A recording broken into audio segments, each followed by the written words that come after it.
नमस्ते एवरीवन, मेरा नाम नायका अग्रवाल है। मैं कनेक्ट की फाउंडर हूँ। मैं आज आपको मिलाने वाली हूँ दिमिशा पिटोलवाला से, जो कि करती है सोशल वर्क करती हैं, लेकिन सोशल मीडिया पे है नहीं। आप उनको सोशल मीडिया पे नहीं पहचान सकते कि कितना काम करती हैं वो। आज हम आपको उनके ही मुख से, उनके ही अपने वर्ड्स में जानेंगे कि वो एग्जैक्टली क्या करती है। सो दिमिशा, वेलकम। आप अपना इंट्रोडक्शन दोगे प्लीज़? नमस्ते एवरीबॉडी, माय नेम इज़ दिमिशा पिटोलवाला और मैं कनेक्ट की बहुत प्राउड मेंबर हूँ। कनेक्ट शुरू हुआ तब से मैं यहाँ पर मेंबर हूँ and for me this podcast is about meeting friend and talking about our work. Fantastic. Dimisha, I would like to know आपकी स्टोरी। कहाँ से आप शुरू किए, कैसे शुरू किए, क्या इंटेंशन से शुरू किए आप, और क्या करते हो, ये सब मैं जानना चाहूँगी।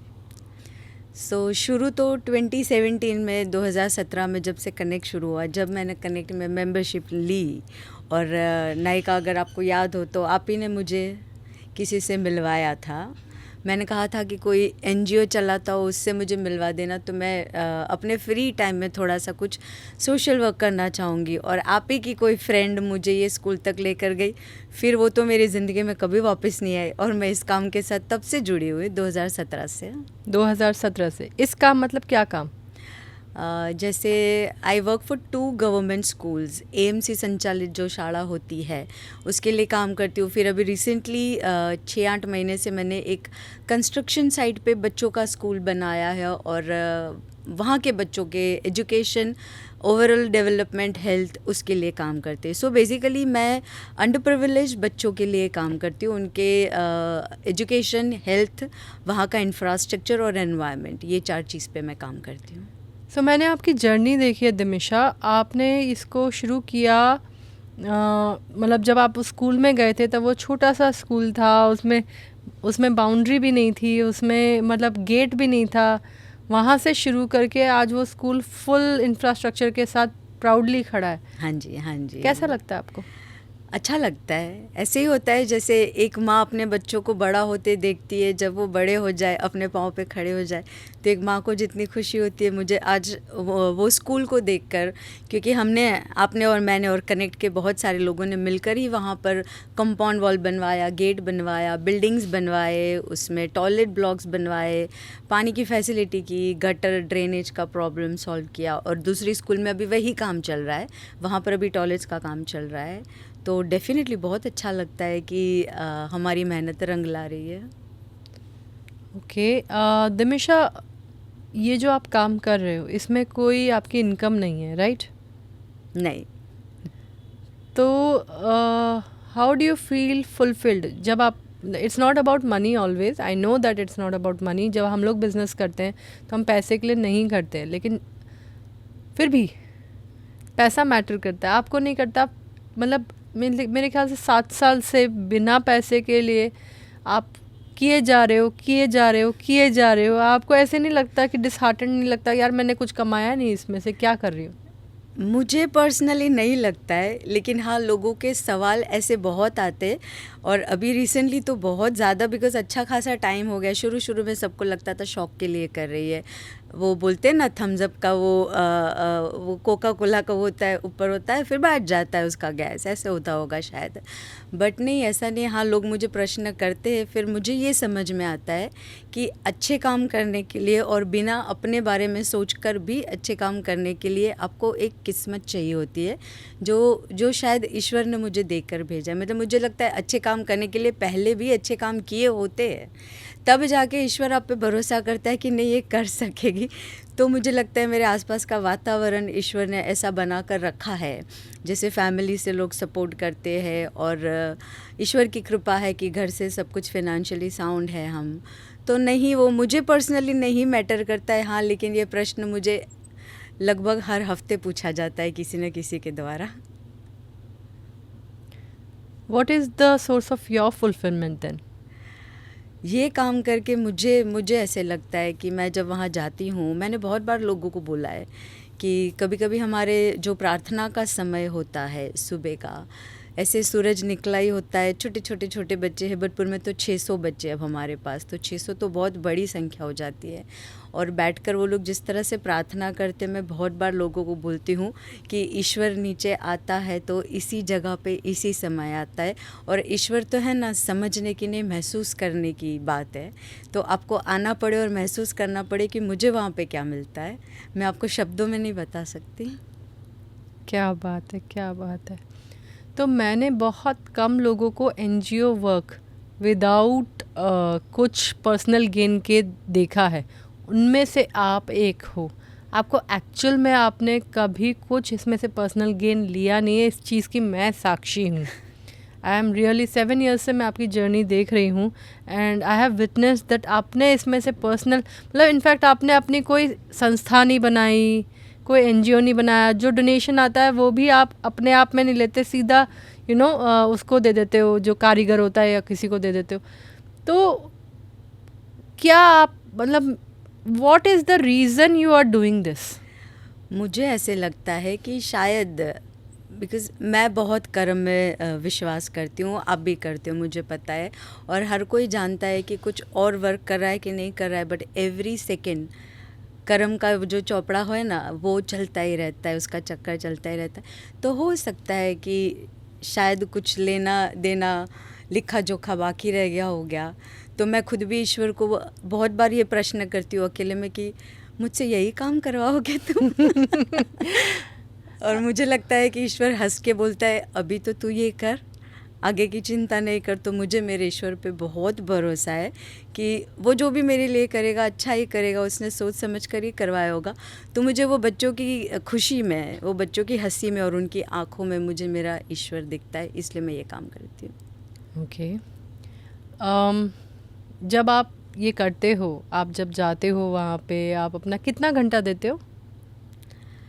ऐसा कुछ फिक्स नहीं होता है, बिकॉज़ ये एक बहुत बड़ा एडवांटेज है कि मैं वॉलंटरीली करती हूँ और मैं इतना डेडिकेशन से करती हूँ कि सारे तीनों जगह पे उनको पता है कि वो अपना काम तो कर ही लेंगे। तो ज़रूरी नहीं है कि मैं रोज़ सुबह ही जाऊँ या मैं रोज़ दोपहर में ही जाऊँ। हाँ, मैं दिन में कभी भी किसी भी तीनों में से किसी भी जगह पे जाती हूँ, बट ऑन एन एवरेज मेरे दिन के 2 घंटे तो जाते हैं। ओके। देखिए, हम अच्छा काम करते हैं तो हमें पुण्य मिलता है, ऐसा तो बोलते हैं हाँ लोग। जी। तो वो पुण्य कभी आपके आड़े आया, आपको ऐसा लगा मैंने वो कार्य किया था, इतना अच्छा काम किया था, इसलिए मैं ये संकट से निकल गई, कभी ऐसा हुआ आपकी लाइफ में? हाँ जी, हुआ ना। क्योंकि मैं जब ये काम करती हूँ जिसमें से नीचे के बैंक के अकाउंट में कुछ नहीं आता है, जैसे अभी तुमने प्रश्न किया बहुत लोग करते, तो बीच में मैंने सोचा मैं किसी कंपनी के साथ जुड़ गई, आपको तो पता है, मुझे लगा मैं उनके लिए मार्केटिंग करूँगी, उनके लिए काम करूँगी। तो वहाँ से मेरा सोर्स ऑफ इनकम, जिसकी ईश्वर की दया से ऐसी कोई ज़रूरत नहीं है, पर मुझे भी एक प्रश्न खटकता रहता था, तो मैंने भी वहाँ पर शुरू किया। 2-3 चीज़ों पे मैंने ट्रायल एंड एरर किया, ये काम शुरू रखते रखते ही मैंने किया था। और सब जगह से जिस तरह से ऐसे बोलते हैं ना औंधे मुँह गिर जाना, तो तब मैं ऐसा, हाँ मैं बोलना चाहूँगी कि ऐसा हो गया। I was into my lowest phase of my life. मुझे ऐसे लग गया था that I am just not good for anything. कुछ नहीं वर्कआउट हो रहा था, कहीं पे पढ़ने गई, पैसे डाले, वो पैसे भी मेरे चले गए, तुमको पता है। फिर ये काम शुरू किया, दैट ऑल्सो डिडंट वर्क। फिर 1-2 दूसरे पर्सनल फ्रंट पे भी ऐसा हो गया। तो मुझे लगता है कि तब मैं बहुत lowest phase of my life से मैं गुजरी। तब मेरे को ये क्वेश्चन भी आ गया, मैंने अकेले में ईश्वर से प्रश्न किया, मैंने इतने अच्छे काम किए, तूने मेरे साथ ऐसा क्यों किया? फिर जब अब मैं इन सब चीज़ों से बाहर आ गई हूँ, तो मुझे लगता है कि ये जो मैंने अच्छे काम किए थे ना, उसी ने मुझे खड़े होकर स्ट्रेंथ दी कि मैं फिर से अपने काम में लग सकूं। तो हाँ, काम लगता है जब इतना लो फेज़ जाता है, फिर आप हंसते हंसते वापस आगे बढ़ते हो, तो लगता है कि उन बच्चों की दुआ और ये किया हुआ काम ईश्वर ने देखा होगा, इसलिए बैलेंस कर दिया। हाँ, एग्जैक्टली। देखिए, हम मतलब मुझे ऐसा लगता है कि हम कुछ काम करने के लिए धरती पे आए हैं, कुछ एक स्पेसिफिक चीज़ें हैं जो हमारे लिए बनी हैं। तो शायद ये जो बच्चे हैं उनके लिए आप बने हो, तो आप इधर उधर भागने की कोशिश किए और फिर आपको समझ में आया कि नहीं, मेरे को तो यही करना है। पर्पस ऑफ लाइफ होता है, तो वो आपका पर्पस ऑफ लाइफ है। एग्जैक्टली। एंड मेरे ख्याल से, मैंने आपसे कभी डिस्कस नहीं किया, आपके बच्चे, ये इस पुण्य का ही प्रताप है कि आपके बच्चे इतने प्यारे। Thank you so much. हाँ, मैं बहुत जगह बोलती हूँ कि बहुत प्यारे और सुंदर 2 बच्चे मुझे ईश्वर ने दिए हैं और अब वो बड़े हो गए, उनको मेरे समय की ज़रूरत नहीं है। ऐसा नहीं है कि बच्चों को माँ की ज़रूरत नहीं होती है, किसी भी उम्र में आपको और मुझे, हम सबको माँ की ज़रूरत होती है, बट अब वो इतने बड़े हो गए कि उनको मेरे समय की ज़रूरत नहीं है। तो जब से वो बड़े हो गए तब से मैंने ये समय दूसरे बच्चों को देना शुरू किया। तो हाँ, बहुत जब भी लोग मुझे आशीर्वाद देते तो मैं हाथ जोड़ के बोलती हूँ कि ऐसी दुआ कीजिए कि मेरे बच्चे समझदार और अच्छे इंसान बन जाए। एक्चुअली हम जो भी अच्छा काम करते हैं हम चाहते हैं उसका पुण्य हमारे बच्चों को लग जाए। हाँ जी, ऐसा हर माँ चाहती हो और हर मनुष्य चाहता है कि उनके बच्चे समझदार वो बहुत ज़रूरी है, क्योंकि समझ नहीं होगी तो बाकी कितनी भी चीज़ें आपके पास आ जाए उसका कोई मतलब नहीं रहता है। तो हाँ, जैसे आपने अभी बोला कि पिछला साल मेरा वही था कि मैंने इतना ट्रायल एंड एरर किया लेकिन सब जगह से फ्लॉप हो गई मैं। मुझे कोई शर्म नहीं है बोलने में। कुछ ऐसा समय भी आया कि मैंने ये 3 स्कूलों में भी जाना बंद कर दिया 1 महीने के लिए, क्योंकि मेरे पास तब प्रश्न आया था कि मैं कौन हूँ और मैं क्या कर रही हूँ और मैं यहाँ पर क्यों। फिर ओवर द पीरियड मुझे इतना समझ में आ गया है कि मुझे इस धरती पर भेजा गया है कि मेरे आसपास मैं सेवा का कार्य करूँ या फिर भक्ति का काम करूँ। इतना अब तक समझ में आ गया है। क्या बात है, क्या बात है। अच्छा, आप ये कर रहे हो समझ में आता है, क्या आपको लगता है और लेडीज़ को काम करना चाहिए? डेफिनेटली करना चाहिए, क्योंकि एक उम्र होती है जब बच्चे बड़े हो जाते हैं, आपके पास घर में सब कुछ है, आपके पास समय बहुत खाली हो जाता है और बहुत सारी औरतें ऐसी होती हैं जिनको घर में पैसे कमाने जाने की ज़रूरत नहीं होती है। फिर आप इस उम्र में छोटी मोटा काम करने जाओगे, छोटा मोटा पगार आएगा, आपके स्टैंडर्ड का नहीं होगा तो आपको डिससेटिस्फेक्शन मिलेगा। लेकिन आप घर में बैठे रहोगे तो वो आपके लिए, आपकी सेहत के लिए, आपकी दिमागी सेहत के लिए अच्छा नहीं है। तो बेटर ऐसी जगह पर जाओ। यहाँ हमारे यहाँ बहुत ज़रूरत है बच्चों को, हम एक्स्ट्रा करिकुलर एक्टिविटीज़ सिखाते, तो बहुत सारी कनेक्ट की लेडीज़ मेरे साथ जुड़ी है। तो आप नीचे के बैंक का अकाउंट जब ईश्वर ने भर के दिया हो तो मुझे लगता है कि ऊपर के बैंक का अकाउंट भरने का कार्य शुरू कर देना चाहिए। तो वहाँ पे वॉलंटरली लोग सिखाने आते हैं? हमारे कनेक्ट से भी बहुत सारे लोग आते हैं, हफ्ते में 1 बार आते हैं। जैसे रुचि शाह आती है, जिल शुक्ला आती है, ऐसे बहुत सारे आउट ऑफ कनेक्ट भी बहुत सारे लोग आते हैं। वीकली 1 बार आते हैं, कोई ड्राइंग सिखाता है। जैसे रुचि है तो उसका अपना स्पोकन इंग्लिश का इंस्टीट्यूट है, तो वो बच्चों को बेसिक इंग्लिश सिखाती है। आप बच्चों को बेसिक मैथ सिखा सकते हो, एक्टिविटीज़ करवा सकते हो, स्टोरी टेलिंग कर सकते हो, आर्ट एंड क्राफ्ट करवा सकते हो। आपके लिए भी चेंज हो जाएगा और बच्चे भी बहुत कुछ सीख जाएंगे। पर मैंने तो ना एक बार ट्राई किया था, हमारे यहाँ जो हेल्पर है उनके बच्चे को बुलाया था मैंने पढ़ाने के लिए, लेकिन मेरे को तो पेशेंस नाम की चीज़ ही नहीं, मतलब उसको नहीं समझ में आ रहा। मैं बहुत छोटी थी उस टाइम पे, तो मुझे बहुत गुस्सा आया था। तो hats off to all the teachers who teach the children. हाँ, एक्चुअली बच्चों को पढ़ाना बहुत पेशेंस का काम है। If you ask me personally, मैं 7 साल से इतना कुछ मैनेज करी हूँ, बट अभी कंस्ट्रक्शन साइट जब नया शुरू किया हमने, तो शुरू के 2 महीने मेरे पास स्टाफ नहीं था। टाइम लगता है ना चीज़ों को सेटल होने में। तो रोज़ मैं बच्चों को पढ़ाती थी। I use to take care of children for 1-1.5 hours, कभी कभी 2 घंटे। तो फिर घर जाके मुझे लगता था अब मैं कल क्या करवाऊँगी इन लोगों को। तो नहीं, बच्चों को पढ़ाना एक बहुत स्पेशल स्किल है जो सब में नहीं होती है, मेरे में भी नहीं है शायद। और जिसमें है उसको वॉलंटियर करना चाहिए। कुछ नहीं कर सकते हो तो स्टोरी टेलिंग करवा सकते हो, बच्चों के साथ खेलो। बिकॉज़ ये कुछ बच्चे तो बहुत अंडर प्रिविलेज होते हैं, उनके घर में पेरेंट्स भी नहीं होते, पूरा दिन खुद अकेले रहते होते हैं। तो ऐसे बच्चों को अब हफ्ते में 1 आध बार जाओगे, 2-3 घंटे उनके साथ प्यार से बात करोगे, कुछ सिखाओगे, कुछ नहीं तो उनको इंसानियत तो दिखती है ना आपकी। ऐसे बच्चे स्कूल तक कैसे पहुँचते हैं? क्योंकि गांव में स्कूल होता है ना, सरकारी स्कूल जो होता है वो गांव के अंदर होता है। तो फिर गांव में बच्चा इधर उधर रखड़ेगा, उससे बेटर स्कूल चला जाए, क्योंकि ये गवर्नमेंट स्कूल में तो फीस नहीं होती। कौन तैयार करता है? कौन ये अक्ल देता है कि जाना है? पेरेंट्स छोड़ तो आते हैं। पेरेंट्स नहीं है तो? हाँ, वैसे भी बच्चे हमारे पास है, फिर उनके कुछ रिलेटिव्स होते हैं। बहुत मतलब इतनी वो परिस्थिति होती है कि आप आकर देखोगे तो हमको लगेगा कि ईश्वर ने हमें कितना कुछ दिया है, हम रोज़ धन्यवाद करें, जितना करें उतना कम है। तो ऐसी जगह पे मैं जब भी जाती हूँ ना, तो you will not believe, every time जब भी मैं वहाँ से निकलती हूँ ना, तो मैं ईश्वर का शुक्रिया अदा करती हूँ, कि धन्यवाद करती हूँ कि तुमने मुझे इतना कुछ दिया है कि आज मैं चलकर कुछ और लोगों की मदद कर सकती हूँ। तो इसलिए ईश्वर का धन्यवाद मानना चाहिए। वाह। अभी आप मुझे ये बताइए, क्या आप लोग डोनेशंस भी एक्सेप्ट करते हो? हाँ जी, करते हैं ना एक्सेप्ट। क्या काम में लेते हो वो फंड्स? जैसे अभी हमारे कनेक्ट में ही पिंकी कमलेश है, तो उन्होंने मुझे कैश दी थी, तो उसमें से ये कंस्ट्रक्शन साइट के बच्चों को हमने एक दिन पूरा फुल मील करवाया था। जैसे उनको हम खाना देते हैं, बट क्या डेली में तो उतना सारा पूरा मील नहीं जाता है जैसे हम थाली भर के खाते हैं। तो हमने एक बार उनको वो दिलाया था। फिर दूसरी स्कूल हमारी पलोड़िया, वहाँ पर हमारा प्रार्थना खंड जो है, तो उसमें वॉल क्लॉक नहीं थी हमारे पास, तो हमने वो ली। तो ऐसे फिर कुछ बच्चे होते जिनके पेरेंट्स यूनिफॉर्म्स भी नहीं दिलाते, तो हम उनको यूनिफॉर्म दिला सकते हैं। और हम आपको भी बोलते कि आपको ऐसा है तो आप डायरेक्ट दुकान वाले को पैसे दे दो, हम तो यूनिफॉर्म कलेक्ट कर लेंगे। तो छोटा मोटा डोनेशन होता है, तो ये ऐसा चलता है। फिर पलोड़िया प्राथमिक शाला में हमको अभी भी गेट रिपेयर करवाना है, तो किसी को बड़ा डोनेशन करना हो तो आप वो भी कर सकते हो। और यूज्ड कपड़े या फिर मिठाई या फिर कोई नए खिलौने, कुछ ऐसी चीज़ें?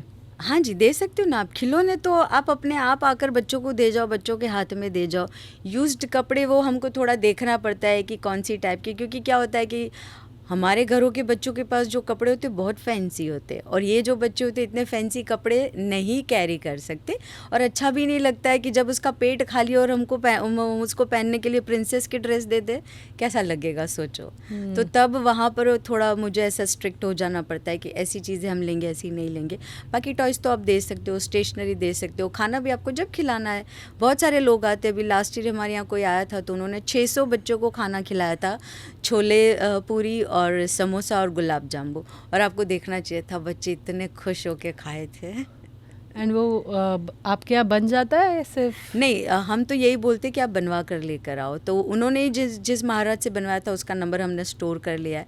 आप भी अगर बोलोगे मुझे खिलाना है तो ये लो, ये महाराज का नंबर आप उसको बोल दो और खिला दो। तो पलोड़िया प्राथमिक शाला में 200 बच्चे हैं, हेबतपुर में 600 है, और ये कंस्ट्रक्शन साइट पे हमारे पास अभी 35 चिल्ड्रन है।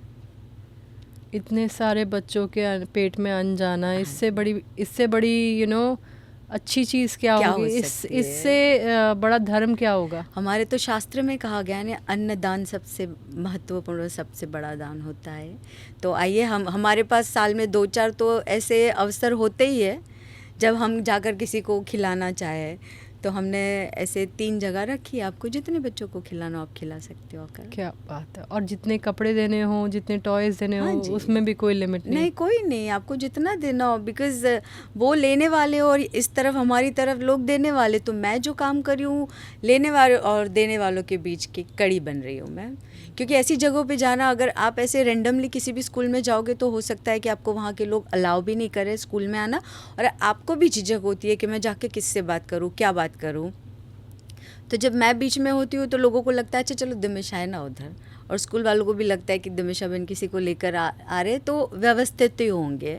तो वो जो होता है ना, वो लाइन क्रॉस नहीं होती है कभी भी। आने वाले को भी सेफ्टी लगती है और वहाँ के स्टाफ को भी ऐसे लगता है कि, बिकॉज़ बहुत बार नायिका ऐसे होता है कि लोग सिर्फ पब्लिसिटी के लिए आते हैं सिर्फ फ़ोटो खिंचवाने के लिए, आते हैं सिर्फ वीडियोज़ लेने के लिए। कहाँ डाल दो ऐसी फ़ोटो का क्या ही फ़ायदा? क्या इससे मतलब बेटर आप नहीं लो फोटोज़, नहीं लो वीडियोज़। ऊपर वाला तो सब कुछ नोटिस कर रहा है, कोई काम नहीं आता, कोई काम नहीं। तो फिर उन लोगों को भी ऐसा होता है कि जिसको सिर्फ पब्लिसिटी करनी है उसलिए आ रहे हैं, तो फिर ऐसे लोगों के पीछे उनको भी लगता है हम काम ख़राब करके क्यों उनको समय दे। कभी आपको ऐसा लगा कि मैं थैंकलेस जॉब कर रही हूँ? मैं बोल रही हूँ ना आपको, मेरे को कभी नहीं लगा ऐसा। मुझे लोग प्रश्न करते आकर कि क्या काम करती हो तुम, इससे क्या मिलता है, क्या है रोज़ सुबह सुबह उठ कर वहाँ पर जाना है, और मेरे पास जवाब नहीं है। तो अब मैंने सोच लिया है कि मुझे नहीं जवाब देना है, ईश्वर ने निश्चित रूप से मेरे लिए कुछ बड़ा सोचा होगा, और जब वो होगा तो मैं क्यों जवाब दूँ, मेरा ईश्वर ही जवाब देगा ना। नहीं, लेकिन अब कभी आपको वो जब आप स्कूल्स में जाते हो और किसी ने आपके साथ अच्छे से व्यवहार नहीं किया, होता है, इंसान है, कहीं ना कहीं आपके साथ भी ऐसा होता होगा, क्योंकि हम ऑफिसेस में जाते हैं, वहाँ पे कभी कभी कुछ होता है इंसिडेंट, तो आपको ऐसा लगता है यार साला मैं तो अपनी मेहनत कर रही हूँ, कुछ ले भी नहीं रही हूँ और फिर भी ऐसे जवाब दे रहे, कैसे बात कर रहे हैं मुझसे? नहीं, उसका परसेंटेज बहुत कम है। बहुत कम बार ऐसी सिचुएशंस आई है जब मुझे थोड़ा सा बुरा लगा हो शायद, लेकिन तब मैं फिर ये सोचती हूँ कि शायद मुझे ऊपर वाला सिखाना चाहता है कि यहाँ पे तेरे को करेक्शन की ज़रूरत है। वो जैसे मदद करने वो खुद नहीं आता है, वैसे आपको सिखाने के लिए भी वो खुद थोड़ी आएगा, किसी के द्वारा आपको सिखाया जाएगा। तो मैं उसको लेसन की तरह लेती हूँ फिर। बहुत अच्छा लगा दिमिशा आपसे बात करके, मतलब इतना सेल्फलेसली कोई काम कर सकता है ये मैंने आपको ही देखा है, आपसे ही सीखा है। सीखूंगी तो क्या, मतलब शायद मैं कर पाऊँ नहीं कर पाऊँ ऐसा काम अपनी ज़िंदगी में, लेकिन I really appreciate what you doing for the society. जो उन बच्चों के लिए आप कर रहे हो, जो उन बच्चों के लिए आप एक छाप छोड़ रहे हो कि दुनिया में ऐसे भी लोग होते हैं। अगर आपने एक भी लाइफ को इंस्पायर कर दिया वहाँ पे, तो बहुत, मतलब आप सोचो कितनी सारी दिमिशा निकलेंगी वहाँ से। मतलब मैं ये सोचती हूँ कि जब हम किसी की परिस्थिति नहीं बदल सकते तो एटलीस्ट उसकी मनस्थिति बदलने का प्रयत्न करें, क्योंकि सब कुछ शुरू तो यहीं और यहीं से होता है। जब इंसान यहाँ से और यहाँ से क्लीन और स्ट्रांग हो जाता है तो फिर कैसी भी परिस्थिति होगी वो निपट जाएगा उससे। तो उनको ये सिखाने के पीछे मुझे ऐसे लगता है कि कहीं ना कहीं मैं अपना ऐसा कार्य कर रही हूँ जिससे मेरे कर्म सुधर जाए, क्योंकि यहाँ कोई हिसाब रखे कि ना रखे मुझे पता है जिस दिन ऊपर वाले के घर जाना होगा तब वहाँ पर तो बड़ा चौपड़ा खुलेगा और मुझे चिंता उस चौपड़े की है। मैं उसकी तैयारी कर रही हूँ, इसलिए फिर मुझे नहीं फ़र्क पड़ता है कि यहाँ अभी मेरे को एक्चुअली कैश मेरे पास आ रहा है कि नहीं आ रहा है। हाँ, लोग क्रिटिसाइज़ भी करते हैं कि क्या है, इससे तो बेटर कहीं HR की जॉब कर लेती, इससे तो बेटर है किसी ऑफिस में काम, इससे तो बेटर है बुटीक खोल लेती। और जब मैं उन सबको मना करती तो लोग हंसते मेरे पर मुझे उससे नहीं फ़र्क पड़ता है। मैं बहुत खुश हूँ अपने काम से। हंसने वाले हंसते रहेंगे, जिनको कोई काम नहीं होता ना वो दूसरों के काम में टांग अड़ाते हैं।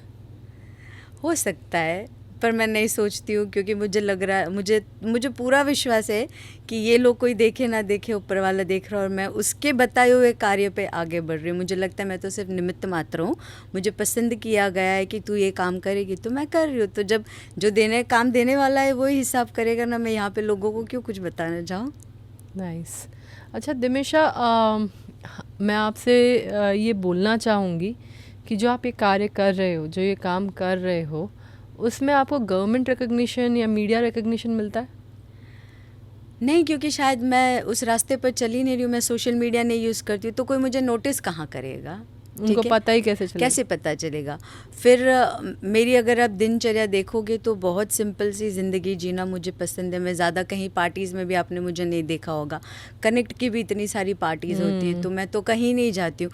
जब मैं कहीं जाऊँगी नहीं तो लोग मुझे नोटिस कैसे करेंगे, कोई मेरा काम एक्नॉलेज कैसे करेगा, तो फिर कोई मुझे कहीं पे सत्कार समारोह में कैसे बुलाएगा। तो मैं जाती नहीं हूँ कहीं पे, तो लोगों को ज़्यादा मेरे बारे में पता नहीं होता है और मुझे नहीं जाना है ऐसे सामने से। हाँ, अगर कोई ऐसे 1-2 अवार्ड्स मिले थे, आपको पता है, तो उनको कहीं से पता चला था और वो आए थे तो बराबर है। मतलब बहुत छोटी सी दुनिया बसा कर रखी है मैंने, जिसमें मेरे स्कूल के बच्चे, घर के बच्चे, मेरा घर का काम और बाकी का जो समय होता है ज़्यादातर मुझे भक्ति में व्यतीत करना पसंद है। क्या बात। तो रिकग्निशन तो ज़्यादा नहीं मिलता है बट मुझे उससे कोई दिक्कत नहीं है। दिमिशा, आपने खुद ही कहा कि आप फाइनेंशियली स्टेबल हो, आपको ज़रूरत नहीं है, तो अगर आपको क्या लगता है अगर आपके पास पैसे नहीं होते तो करते ये काम? अब इसका जवाब मैं इस तरह से देना चाहूँगी कि हम कहीं पे भी जाते नहीं, हमें पहुंचाया जाता है। हम कुछ करते हैं तो हम नहीं कर रहे, हमसे करवाया जा रहा है। तो अगर ये निर्धारित होता कि मुझे ये कार्य करना ही करना है तो फिर मैं किसी भी बैकग्राउंड से होती, मैं कहीं पर भी होती, जब ऊपर वाले ने निर्धारित करके भेजा होगा तो मुझसे करवा ही लेता, और अगर वो करवाता तो मैं क्यों नहीं करती। मेरा अभी मन कर रहा है कि मैं उठूं, आपके पाँव पड़ूं और आपका अभिवादन करूं। क्या सोच है आपकी, वाह। वेरी फैक्ट तो वही है ना, पर नहीं, एक्चुअली फैक्ट यही है, कम लोग रियलाइज़ करते हैं कि वो सोचते हैं कि वो कर रहे हैं और जबकि उनसे करवाया जा रहा है, एंड वो सोचते हैं कि वो कहीं जा रहे हैं, वो एक्चुअली वो पहुंचाए जाते हो। आप खुद कहीं नहीं जा रहे हो, आपको पहुंचाया जाता है। आप कोई कार्य नहीं कर रहे हो, आपसे करवाया जा रहा है। और जिस दिन आपको ये समझ में आ जाएगा उस दिन आपको भविष्य की चिंता नहीं होगी। क्यों? क्योंकि आपको पता है कि जो इतना कर रहा है वो आगे भी मुझे संभाल लेगा। ओके, अभी आपको भविष्य की चिंता नहीं है, लेकिन आप मुझे भविष्य थोड़ा सा बताओगे, आप आगे क्या करना चाहते हो? मुझे इतना तो समझ में आ गया है नायिका कि मुझे काम तो यही है जो मेरे मन को सुख देता है। कार्य वो करना चाहिए जो आप अपनी खुशी से करते हो और अल्टीमेटली आप वो करके आपको सुख मिलता है, बराबर है। तो काम तो मुझे यही करना है, पर अब जाकर मेरे मन में ये भाव आता है, जो मैंने काफ़ी टाइम से शुरू भी कर दिया है। मैं बहुत सारी गौशाला के साथ जुड़ी हूँ, तो अभी तो मेरा प्रयत्न ये होता है कि मैं जाती हूँ, गाय के साथ बैठती हूँ, तो उनके साथ समय व्यतीत करती हूँ और यही समझने का प्रयास करी हूँ कि क्या मुझे आगे इनके लिए काम करना है। तो काम तो मैं यही करूँगी। हाँ, नेक्स्ट मुझे ऐसे लगता है कि अगर ऊपर वाले की मेहरबानी रही, अगर अभी भी मेरा ईश्वर सुन रहा है, तो मुझे इस कार्य में आगे बढ़ना है, गौशाला के साथ जुड़ना है। Wow, very nice, very nice. मतलब I am getting goosebumps by talking to you, by knowing your thoughts, by knowing कि आप क्या कर रहे हो, आगे क्या करना चाह रहे हो। मुझे बहुत अच्छा लग रहा है। नहीं, अच्छी बात है, क्योंकि अब मुझे नहीं पता आपने सुना होगा कि नहीं नायिका, पर हमारे शास्त्रों में ये कहा गया है कि पुनरपि जननम पुनरपि मरणम पुनरपि जननी जठरे शयनम। मुझे उस चक्कर से बाहर निकलना है। इसका मतलब ये होता है कि आप बार बार जन्म ले रहे हो, आप बार बार मर रहे हो, लेकिन आपको पता ही नहीं कि आपको मनुष्य जन्म क्यों दिया गया है। 84 लाख योनि होती है, उसमें से सारी योनि को पास करने के बाद आपको मनुष्य योनि में जन्म मिलता है। आपको मनुष्य जीवन इसलिए मिलता है क्योंकि सिर्फ मनुष्य ऐसा है जो ईश्वर की भक्ति कर सकता है, आँखों से ईश्वर को देख सकता है, कानों से भजन सुन सकता है, करताल बजाकर भगवान की प्रार्थना करके भगवान को रिझाने का प्रयत्न कर सकता है। तो अगर हम मनुष्य जीवन में ये करेंगे तो हमको फिर से ये जो 84 लाख योनि है उसके चक्कर में शायद हम ना जाए। तो मैं ये कार्य इसलिए कर रही हूँ कि मुझे मुक्ति मिले ना मिले, ईश्वर की भक्ति मिले, क्योंकि अगर भक्ति मिलेगी तो फिर आपको ये चिंता करने की ज़रूरत नहीं, आगे का मार्ग ऊपर वाला देख लेगा। जिस पथ पे आप चल पड़े हो उसमें किसी गुरु का साथ नहीं चाहिए आपको? अभी तक तो मुझे लगता है कि मेरा संवाद सीधा मेरे प्रभु के साथ होता है। ज़्यादा टाइम नहीं हुआ है मुझे, इतना आध्यात्म में जाते जाते मुझे बहुत लंबा समय नहीं हुआ है। मैंने भी पिछले कुछ समय में ये देखा है कि मुझे में बहुत परिवर्तन आया है। तो मैं तो फिर से वही बोलूँगी कि जो मेरी ज़िंदगी में ये परिवर्तन लाया है वही मुझे रास्ता भी दिखाएगा। अगर गुरु के पास जाना निश्चित है तो एक दिन या तो गुरु को मेरे सामने खड़ा कर दिया जाएगा या मुझे वहाँ का रास्ता दिखा दिया जाएगा कि दमिशा अब तुझे यहाँ जाना है। तो मुझे लगता है शायद गौ माता में से मुझे बहुत प्रेरणा मिलेगी। वाह दमिशा, आपने बोला कि आप आध्यात्म की तरफ जा रहे हो, आपका रुझान हो रहा है आध्यात्म की तरफ। क्या आपकी फैमिली भी आध्यात्मिक है या सिर्फ आप? वैसे देखने जाए तो बचपन से, शादी के पहले और शादी के बाद भी हमारे घरों में ये तो चलन रहता ही है कि रेगुलर समय पर हमारे यहाँ कथा होती है, पूजा होती है, मंदिर जाना, जन्म दिवस पे जाना, कुछ स्पेशल ओकेजन्स होते हैं तब जाना। हाँ, पर मुझे ऐसे लगता है कि मेरा थोड़ा ज़्यादा ही झुकाव हो गया है इस तरफ। पर मैं सच में बताऊँ नायिका, 5 साल पहले आप मुझे मिलते, जो दमिशा थी आपने तो देखा है मुझे, ठीक है। तो जो दमिशा थी और अब मेरी ज़िंदगी में जो बदलाव आ रहे, मुझे कभी कभी बहुत बार ऐसा लगता है कि मैंने तो ये ज़िंदगी प्लान ही नहीं की थी। सच बताऊं तो मैं बच्चों के लिए सोशल वर्क करने जाऊंगी, या मैं गौशाला जाऊंगी, या मैं इतने तीर्थ स्थान पे जाऊंगी, या मैं भगवत गीता लेकर बैठ जाऊंगी, मेरे तो कभी पाइपलाइन में ही नहीं था। अच्छा, चलो मैं आज एक भविष्यवाणी करूं। हाँ जी, बोलिए। ये पॉडकास्ट एयर होने वाला है, राइट? हाँ जी। आपने गौशाला जाना शुरू किया। हाँ। अगर आप 6 महीना गौशाला जाते रहोगे, जो आप कर रहे हो सेवा गौ माता की, वो करते रहोगे, आपको जो रिकग्निशन नहीं मिला है, जो सम्मान आप डिज़र्व करते हो वो नहीं मिला है, 1000 गुना होके आपको मिलेगा। धन्यवाद।